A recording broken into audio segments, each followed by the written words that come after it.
If you are extremely stressed out with the amount of things that are floating about in your head, the amount of things you need to get done, then keep watching, because today I am going to show you how to brain dump all of your to-dos, clear your mind of all those tasks that are just stressing you out. When we let all of these things build up in our heads, we feel drained, we feel confused, we feel stressed, and we want to get something done, we want to start taking things off, but we don't really know where to start or what to actually do. And after struggling with this for a while, I have managed to get a little system going that helps me get a lot more accomplished with less time and less effort. As David Allen says in his book, Getting Things Done, you want to get as much return as you can on your investment of time and energy.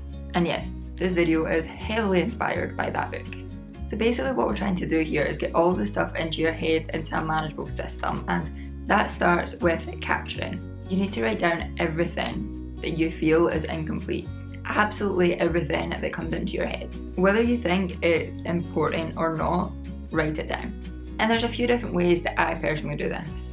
I capture things by putting them in my desk inbox. So this is just a little tray that sits at my desk, and whenever I have a letter or a note or a list or anything like that I have to do something with it, I just shove it in there.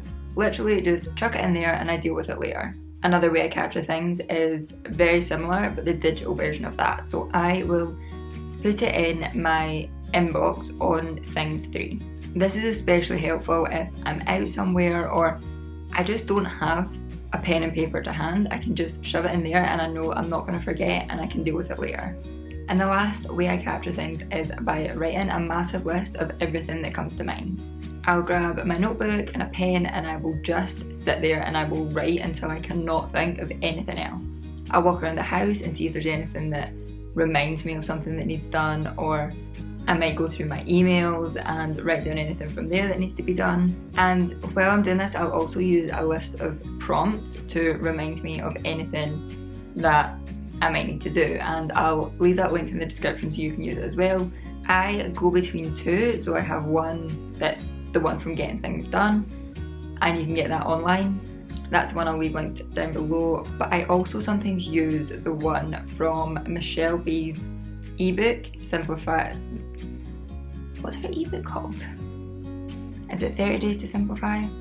I'm not sure. I'll leave it linked below. She's done a 30-day challenge on YouTube, but she also has an ebook that goes with it, which is so helpful. It goes into so much more detail as well. So I'll leave that link below as well. There's a prompt list in there that's a bit more basic and a bit more relatable than the one in Getting Things Done. So I go between those 2 depending how much time I have and how big a brain dump I suppose I'm doing. But links to both of those will be left in the description. But these are really, really helpful just to remind you of those little things that you tend to forget. So once everything is captured and you know the things that you need to do, you want to clarify it. You probably wrote down some things that were vague, some things that were tiny little tasks, and other things that were big projects, and they're not all gonna be just something that you can tick off straight away that's only gonna take 5 minutes.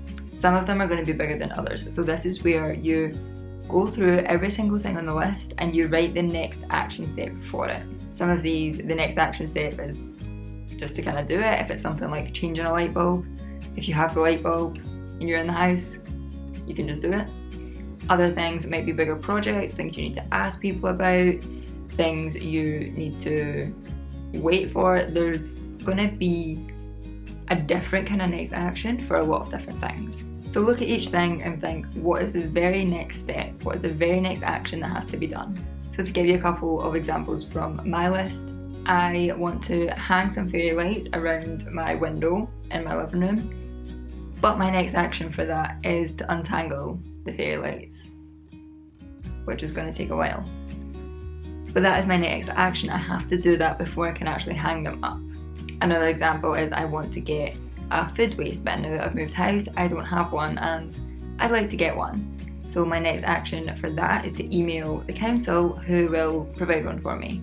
Even though those are still quite small tasks, there is a next step that I have to do before it's going to be completed. Getting a food waste bin isn't just going to happen. I'm going to have to do something to get it. And then once you went through everything and you have all of your next action steps, you have 3 options. First one, if your next action step takes 2 minutes or less, just do it.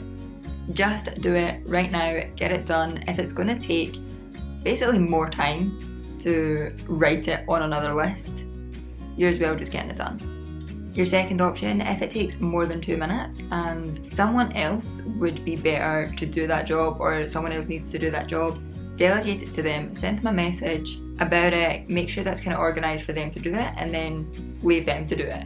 And then your third option is if it takes more than 2 minutes and it's you that's going to be doing it, you can keep it on your list to act on later, when you have a bit more time to do whatever needs to be done. So at this point, everything is out of your head, you've ticked off some of the 2-minute tasks, you've delegated the things you have to delegate, and now you have a big list of things that have to be done at some point. If you want, you can just start working through that list when you have time, or you can organise that list even further. And of course, I organise the list even further. So in my next video on Sunday, I am going to show you exactly how I organise my to-do list after that, and this is still using the GTD method. If you don't want to wait until Sunday, or you want to go into more detail on this whole process yourself, then I'll leave my affiliate link for getting things done in the description, so you can get your hands on the book and you can dive into it yourself. But in the meantime, if you like this video, you might like my video on how to stay on top of everything.